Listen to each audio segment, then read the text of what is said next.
వెతలు తీరును, కృపలు దొరుకును, సాటి లేనిది యేసుని నామం. యేసునామమే మధురం, మదిలో తలచిన ధన్యం. యేసునామమే మధురం. ప్రభువునందు ప్రియమైన దేవుని బిడ్డలారా, నేటి వాక్య ధ్యానము కొరకు ధ్యానిద్దాము. ఉదయము 11:30 గంటలకు, రాత్రి 9:30 గంటలకు వాక్య ధ్యానాలు ప్రసారం అవుతున్నాయి. ఈ ఛానల్లో వీక్షించండి. ఎపిసోడ్ సహకారులు కావాలి, ప్రార్థన చేయమని మీకు మనవి. తలలు వంచండి, ప్రార్థనలో ఏకీభవించండి. మమ్మలను మిక్కిలిగా ప్రేమిస్తున్న మా ప్రియ పరలోకపు తండ్రి, మీకు వందనాలు, స్తోత్రాలు. నేటి వాక్యము ద్వారా మాతో మాట్లాడుము. మా రక్షక, కార్యక్రమాన్ని, ప్రతి అవసరాన్ని తీర్చి నడిపించుము. యేసు శ్రోతలకు రక్షణిమ్ము. యేసు నామాన్ని అడుగుచున్నాము, ఆమేన్. ప్రభువునందు ప్రియమైన దేవుని బిడ్డలారా, హెబ్రీ పత్రిక 2వ అధ్యాయం 1వ వచనం మీ ఎదుట ఉంచుకోండి. కావున మనము వినిన సంగతులను విడిచిపెట్టి కొట్టుకొని పోకుండునట్లు వాటి యందు మరి విశేష జాగ్రత్త కలిగి ఉండవలెను. Therefore we must pay much closer attention to what we have heard, lest we drift away from it.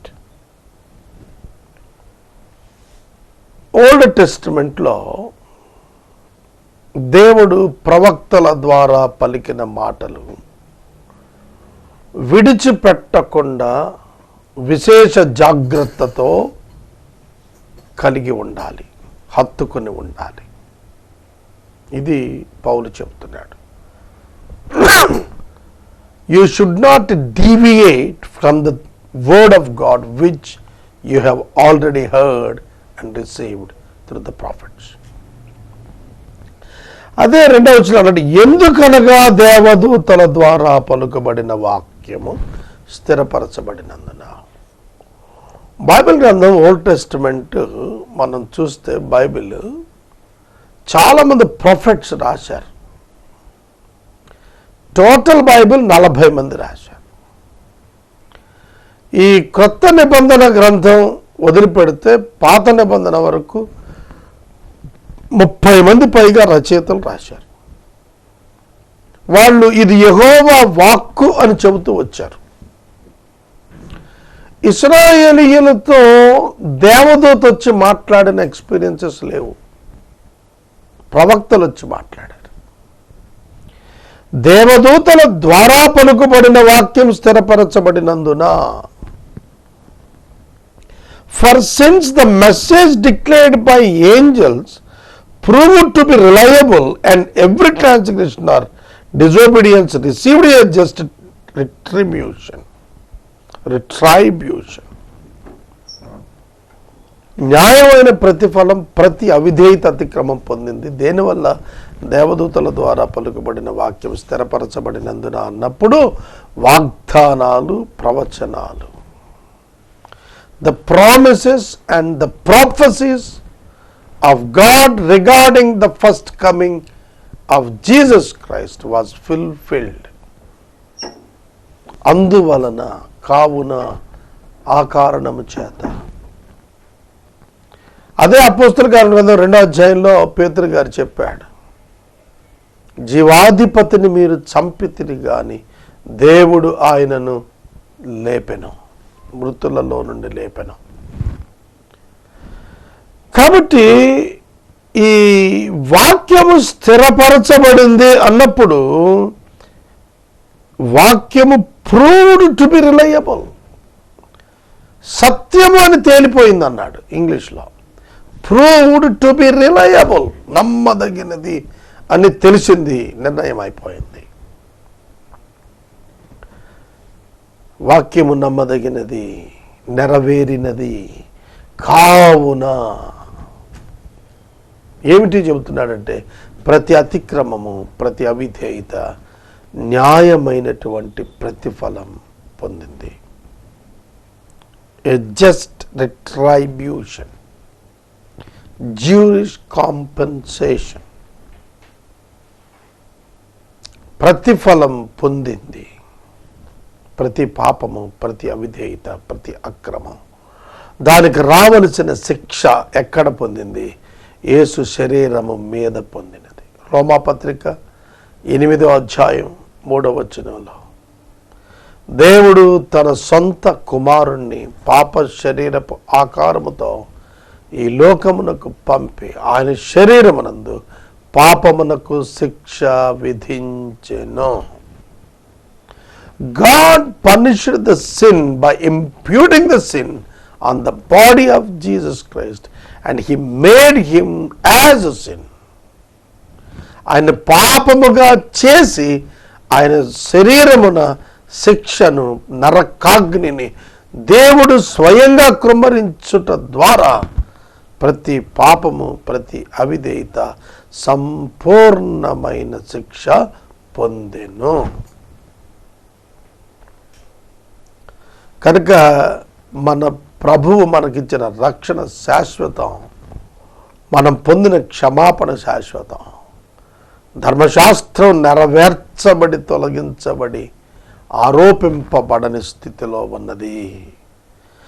ధర్మశాస్త్రము ఆరోపింపబడనప్పుడు పాపమును లేదు. పాపం ఉన్నప్పటికీ అది పాపముగా నిర్ణయించువాడు లేడు.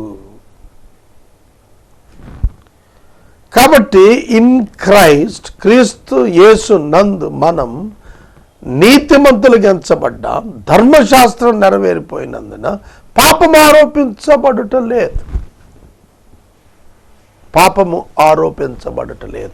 ఆజ్ఞ రాక పూర్వము పాపం ఉన్నప్పటికీ ఆజ్ఞ లేకపోతే పాపానికి బలం లేదు. అందుకనే ధర్మశాస్త్రమే పాపమునకు బలం. పాపము యొక్క బలము ధర్మశాస్త్రం. ధర్మశాస్త్రం చెప్పింది ఇది పాపమని. ధర్మశాస్త్రమే లేకపోతే ఏది పాపమో నిర్ణయం కాలేదు. ఏది పాపమో కానప్పుడు ఏది పాపం కాదు. ఈ మాట కొంచెం కాంట్రవర్సీ కదా. ధర్మశాస్త్రం ప్రకారం నేను సింపుల్ ఎగ్జాంపుల్ చెబుతాను. రోడ్డు మీద మనం ఎడమ పక్కన నడవాల, రోడ్డుకి ఎడమ ప్రక్కన నడవాల. ఇది basic rule for traffic or walking on the road. Driving the vehicles must be on the left hand side. ఇప్పుడు మనం రైల్వే స్టేషన్లో ప్లాట్ఫామ్ ఉంది. దాని మీద మనం నడిచినప్పుడు లెఫ్ట్ నడవాలా, రైట్ నడవాలా? అక్కడ చట్టం లేదు. నువ్వు రైట్ నడిచినా పర్వాలేదు, తప్పు లేదు. నువ్వు లెఫ్ట్లో నుంచి నడిచినా తప్పు లేదు. Nobody questions you there in the railway station. Road మీద వచ్చేటప్పటికి లెఫ్ట్ నడవాలి. అలాంటి సమాంతరమైనటువంటి ఇంకొక స్థలంలో లెఫ్ట్ నడిచినా రైట్ నడిచినా ఇబ్బంది లేదు. ఎందుకంటే అక్కడ చట్టము, న్యాయము, ధర్మశాస్త్రం రోడ్డు మీద లెఫ్ట్ వైపు నడవాలి అనేది సూత్రం. రైల్వే ప్లాట్ఫామ్ మీద లెఫ్ట్ రైట్ అనే ప్రాబ్లం లేనే లేదు.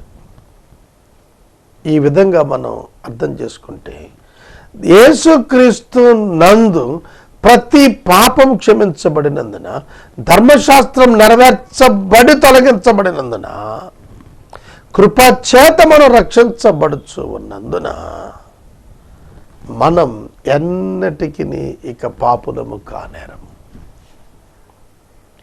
He has forgiven us for everlasting life. నిత్య జీవము పొందున్నట్లు ఆయనను దేవుడు అనుగ్రహించాడు. ఆయన యందున్నవాడు నిత్య జీవం గలవాడు. ఆయన యందున్న వానికి ఏ శిక్షా విధి లేదు. దేవుడు ఇంత గొప్ప కార్యం చేశాడు.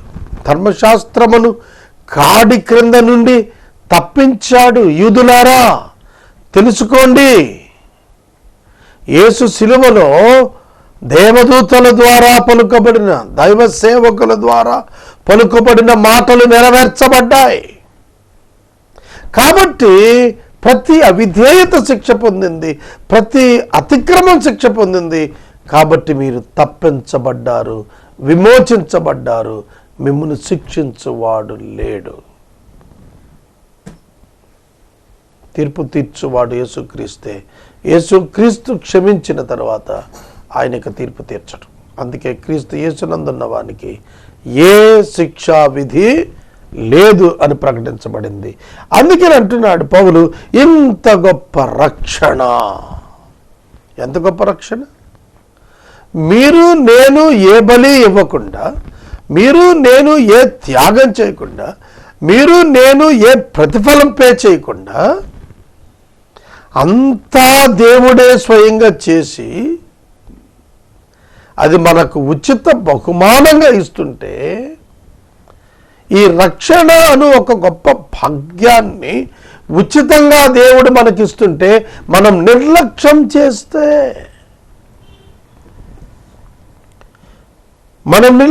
చేస్తే, how shall we escape if we neglect such a great salvation? ఎంత గొప్ప రక్షణను మనము నిర్లక్ష్యం చేస్తే మనం ఎలా తప్పించుకుంటాం? ప్రశ్న అడుగుతున్నాడు. దేవుడు తన సొంత కుమారుని నరావతారిగా మన ప్రజల మధ్య యోధా గోత్రంలో ఆయన పుట్టిస్తే, ఆ ప్రభువు మరణము యొక్క మరణమును శాసిస్తే, ఆయన ఉచితంగా ఇచ్చినటువంటి రక్షణ భాగ్యాన్ని పొందుకోవటానికి ఆహ్వానం మీకు వచ్చినప్పుడు మీరు నిర్లక్ష్యంగా ఉంటే ఎలా తప్పించుకుంటారు? యెహెజ్కేలు గ్రంథంలో 33వ అధ్యాయంలో యెహెజ్కేలు ఒకటే మాట చెప్పాడు. నరపుత్రుడా, ఇలా ప్రకటించు, ఖడ్గము వచ్చుచున్నది అని ప్రకటించు. ప్రకటించకపోతే ఖడ్గము వచ్చి ఎవరిని నాశనం చేస్తుందో వారి ప్రాణాలకు నిన్ను ఉత్తరవాదిని చేస్తాను. నువ్వు ప్రకటించిన తరువాత వారు మారు మనసు పొంది ప్రక్కకు తొలగక చనిపోతే వారి క్రియకు వారే ఉత్తరవాది, వారి యొక్క మరణానికి వారే ఉత్తరవాది అవుతారు అని అన్నాడు. కాబట్టి ఇక్కడ వాక్యం ఏం చెబుతోంది? ఇంత గొప్ప రక్షణ యేసుక్రీస్తు ప్రభువు నందు మానవ పాపం క్షమించబడింది. యేసుక్రీస్తు నందు దేవుని యొక్క అంతిమమైనటువంటి బలి సమర్పించబడింది. యేసుక్రీస్తు యొక్క శరీరమునందు మానవ యొక్క పాపము శిక్షించబడి విమోచన కలిగింది. ఈ గొప్ప విమోచన, రక్షణ భాగ్యము మీరు నిర్లక్ష్యం చేస్తే ఎలా తప్పించుకుంటారు? How can you escape?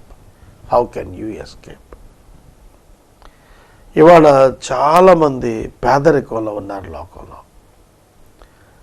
పేదరికంలో ఉన్న వాళ్లకు ఒక మాట ఏం చెప్పబడిందంటే, ఆ పేదరికానికి కారణం ఏమిటి అని విశ్లేషణ చేసుకుని దాని నుంచి వెలుపటికి రావటానికి వాళ్ళు ప్రయత్నం చేయాలి. నిర్లక్ష్యంతో ఉండకూడదు.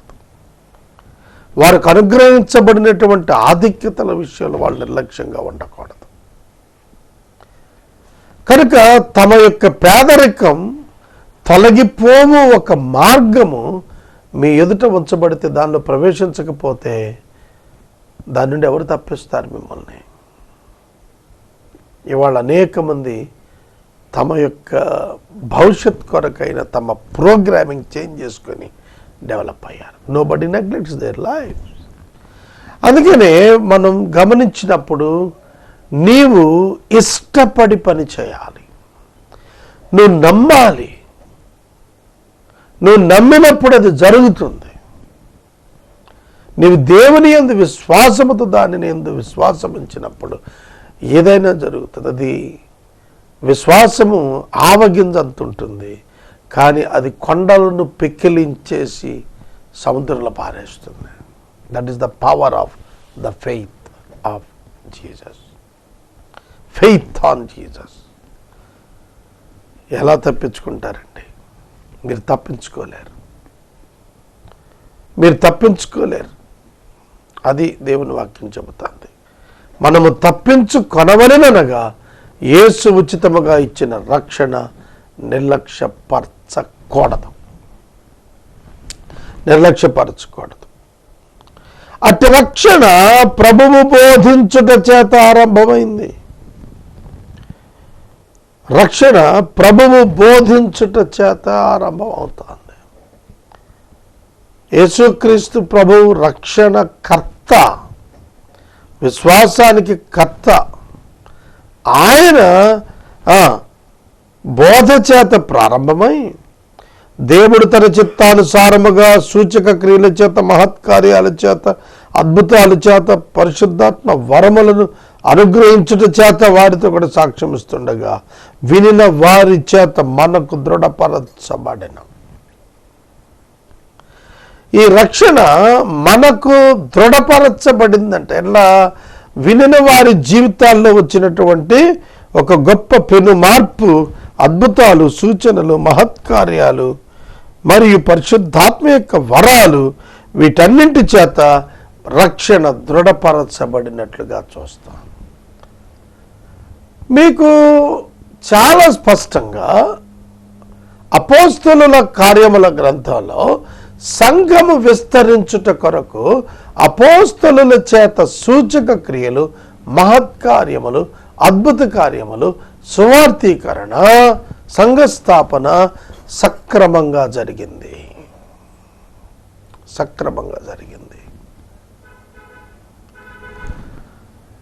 అది మొదటి శతాబ్దంలో సక్రమంగా జరిగింది. మరి ఇప్పుడు 21వ శతాబ్దంలో ఉన్నాం మనం. పరిస్థితులు మారిపోయాయి. ఒక గొప్ప శాతం హేతువాదులు, మతవాదులు, ఎథీయిస్ట్స్, నాస్తికులు తయారైపోయారు. ప్రభువునందు విశ్వాసము లేనివాడు నిత్యరాజ్యానికి పాత్రుడు కాదు. ప్రభువు నమ్మాలి. ప్రభువు యొక్క సేవకుడు కాదు మీరు నమ్మాల్సింది. You must believe in the name of the Lord Jesus, not the name of the servant of the Lord Jesus. కనుక నీ ఫెలోషిప్పో, నీ చర్చో, నీ ఇంకోటో కాదు. నిన్ను నరకం నుండి తప్పించి పరలోకమునకు అంగీకరించి అధికారం కలిగిన వాడు ఒకే ఒక్కడు, అద్వితీయుడు, రక్షకుడు యేసుక్రీస్తు. He is the only one source. He is the only one way. He is the only one solution for all our sins and for the heaven. మన పాప క్షమాపణ కొరకు పరలోక ప్రవేశం ఇవ్వటానికి యేసుక్రీస్తు ప్రభువునందలి విశ్వాసము ఆధారం. ఈ గొప్ప రక్షణ తిరస్కరించిన వాడు నరకాగ్ని పాలవుతాడు. ఈ రక్షణను నిర్లక్ష్యం చేయటానికి వీల్లేదని చెప్పి పౌలు గారు చెబుతున్నాడు. వివిధ వాగ్దానాలు, అద్భుతాలు, వివరాలు, పరిశుద్ధాత్మ వరాలతో అనుగ్రహించడం చేత వారితో కూడా సాక్ష్యమిస్తూ ఉండగా వినిన వారి చేత మనకు దృఢపరచబడెను.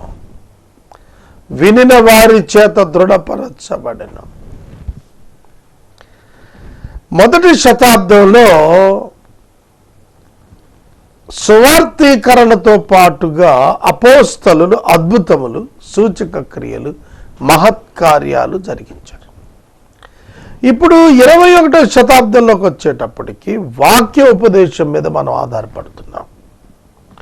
సూచనలు, అద్భుతాలు, మహత్కార్యాలు వీటి మీద ఇప్పుడు ఫోకస్ లేదు మనది. ఎందుకంటే అప్పుడు ఇన్ని గ్రంథాలు లేవు, ఇంత సాక్షులు లేరు, ఇంత మాటలు చెప్పేవాళ్ళు లేరు. కానీ ఇవాళ సంఘం విస్తరించి ఉంది. ప్రపంచవ్యాప్తంగా ప్రభువు యొక్క బిడ్డలు కోట్ల మంది ఉన్నారు. కాబట్టి వాక్యం ఏం చెబుతోందంటే సాక్ష్యం ఇస్తుండగా వినిన వారి చేత మనకు దృఢపరచబడుతోంది. నానా విధాల అద్భుతాలు, సూచక్రియలు, మహత్కార్యాలతో ప్రారంభమై వివిధ ఆత్మ వరాలు అనుగ్రహించడం చేత వారితో కూడా సాక్ష్యం ఇస్తూ ఉండగా వినిన వారి చేత మనకు దృఢపరచబడుచు ఉన్నది. దృఢపరచబడిన సహోదరుడా, సహోదరి, దీన్ని ఇంగ్లీష్లో కూడా ఒకసారి చూద్దాం. How shall we escape if we neglect such a great salvation? It was declared at first by the Lord, and it was attested to us by those who heard, while God also before witnessed by signs and wonders and various miracles and by the gift of the Holy Spirit distributed according to His will. 4వ వచనంలో వినిన వారి చేత మనకు దృఢపరచబడినది. పరిశుద్ధాత్మ యొక్క వరముల చేత ఆనాటి సంఘం నిండుకుని పనిచేసినట్లుగా మనం చూస్తాము. క్రీస్తు యొక్క పరిపూర్ణ శక్తి సమాజంలో పనిచేయటం ద్వారా రక్షణ సువార్త స్థిరపరచబడింది, దృఢపరచబడింది, విస్తరించింది. ఈ సమయంలో వాక్యం ఉంటున్న మీకు నేను మనవి చేస్తున్నాను. సువార్త విస్తరించాలి అనగా, సువార్త ప్రకటన విస్తరించబడాలి అనగా నీవు ఉద్యమించాలి. నీ జీవితం ద్వారా దేవుడు నీకు చేసిన మేలుల ద్వారా మనము దేవుని యొక్క వాక్యము ప్రజలకు చేరినట్లుగా మనం చేయగలగాలి. 5వ వచనం,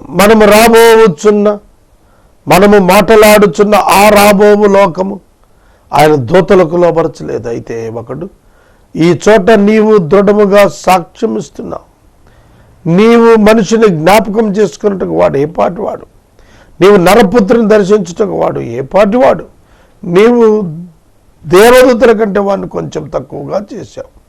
మహిమా ప్రభావములకు వాడిని కిరీటం ధరింపజేశావు. నీ చేతి పనుల మీద నీవు వానికి అధికారం ఇచ్చావు. వాని పాదాల కింద సమస్తం ఉంచావు. ఈ వచనాలు మనం చూస్తున్నప్పుడు పాత నిబంధన గ్రంథములోని కొన్ని విశేషాలు ఇక్కడ ఉటంకించడం జరిగింది.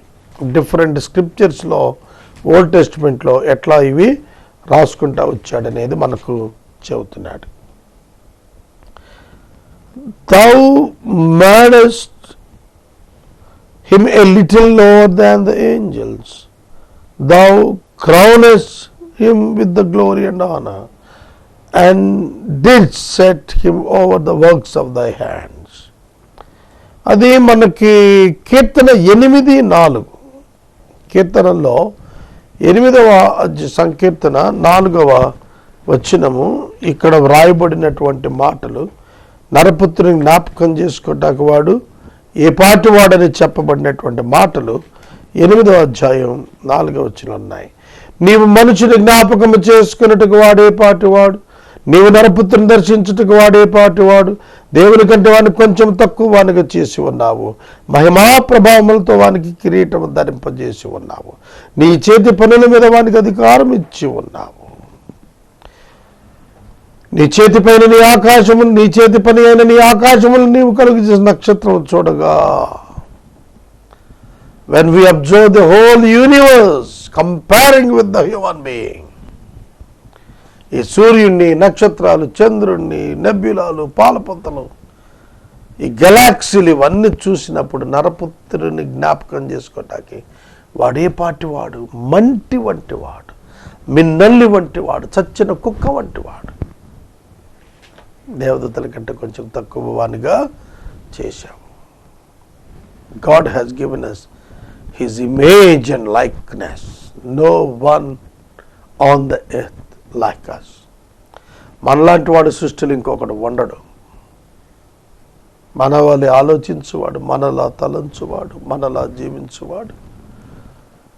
We are special and unique to God. God made us in such a wonderful, unique way. ఇది మనం తెలుసుకోవాలి. దేవదూతల కంటే కొంచెం తక్కువ చేశాడు. మహిమా ప్రభావంతో కిరీటం ధరింపజేశాడు. చేతి పనుల మీద అధికారం ఇచ్చాడు. చేతి పనుల మీద అధికారాన్ని ఇచ్చాడు. కనుక దేవుని యొక్క అధికారం ఎంత గొప్పదో చెబుతున్నాడు ఇక్కడ.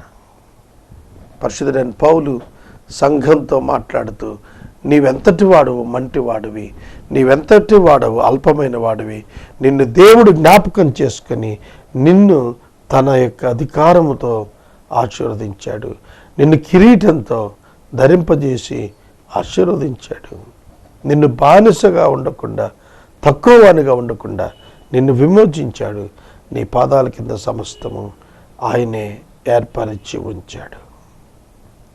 వారి పాదముల కింద సమస్తమును ఉంచితివి, ఆయన సమస్తములో లోబరిచినప్పుడు వానికి లోబరచబడకుండా దేనిని విడిచిపెట్టలేదు. ప్రస్తుతమందు మనము సమస్తమును వానికి లోబరచుటకు ఇంకా చూడలేదు. కానీ దేవుని కృప వలన ఆయన ప్రతి మనుషుని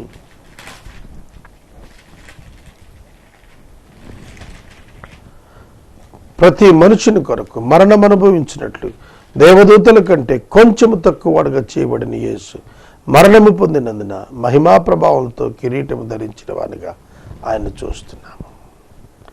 దేవదూతల కంటే కొంచెము తక్కువ వానిగా చేయబడిన యేసు దేవదూతల కంటే శ్రేష్ఠుడయ్యాడు శిలువ కారణం చేత. కనుక ఈ వచనాలు చదువుతున్నప్పుడు యూదులైన వారు ఆనాడు గ్రహించాల్సింది, పౌలు కోరింది ఏమిటంటే, ఈనాటి క్రైస్తవులకు కూడా ఒక పెద్ద లెసన్ ఏంటంటే, your sins were forgiven in Jesus. You have given a great life ever lasting. నిత్య జీవం అనే మహోన్నతమైనటువంటిది ప్రభువు మనకిచ్చాడు. ఎంత ధన్యులమండి. ప్రభువే మన పాపాల కోసం మరణించాడు. ప్రభువే ఈ లోక సృష్టికర్తే నా అంతట నేనే నీ అతిక్రమాలను చెరిపేస్తున్నానని చెప్పాడు. సహోదరుడా, సహోదరి, నీ అతిక్రమాలు నేనే తుడిచివేస్తున్నాను, మరలా ఎన్నటికి వాటిని జ్ఞాపకం చేసుకోను. యూదులకు ఇది అలవాటే. దేవుడు వాళ్ళని క్షమిస్తూనే వచ్చాడు, జ్ఞాపకం చేసుకోకుండానే వచ్చాడు. కానీ వాళ్ళు దేవుని జ్ఞాపకం చేసుకోలేకపోయారు. యూదులు యేసుక్రీస్తు ప్రభువుకు రక్త సంబంధికులై ఉండి, యేసుక్రీస్తు ప్రభు వారి మధ్యన పుట్టి పెరిగి సిలువ వేయబడి అద్భుతాలు చేయబడి అనేక మహత్కార్యాలు చేసి తన దేవుని కుమారుని రుజువు చేసుకుంటే అవన్నీ చూసి కూడా క్రీస్తుని అంగీకరించలేదు వాళ్ళు. అందుకనే అన్యజనులకు అపోస్తులుడుగా ఉండుటకు పిలువబడినటువంటి పౌలను తాను యూదులకు రాసిన ఒకే ఒక పత్రికలో చెబుతున్నాడు, you have received the forgiveness in Jesus. యేసుక్రీస్తునందు నీ పాపాలు క్షమించబడ్డాయి, ఇక నువ్వు నిర్లక్ష్యం చేయొద్దు. Come and believe, come and follow. ప్రార్థన చేస్తాను. మమ్మల్ని మిక్కిలిగా ప్రేమిస్తున్న తండ్రి, వందనాలు, స్తోత్రాలు. వాక్యం విన్న బిడ్డలను దీవించండి, రక్షణ మార్గంలోకి తీసుకురండి. యేసు నామాన్ని అడుగుచున్నాము తండ్రి, ఆమెన్. తండ్రి అయిన దేవుని ప్రేమ, కుమారుని యేసయ్య కృప, పరిశుద్ధాత్మ దేవుని యొక్క అన్యోన్య సహవాసము సదాకాలం మనందరికీ తోడై ఉండును గాక.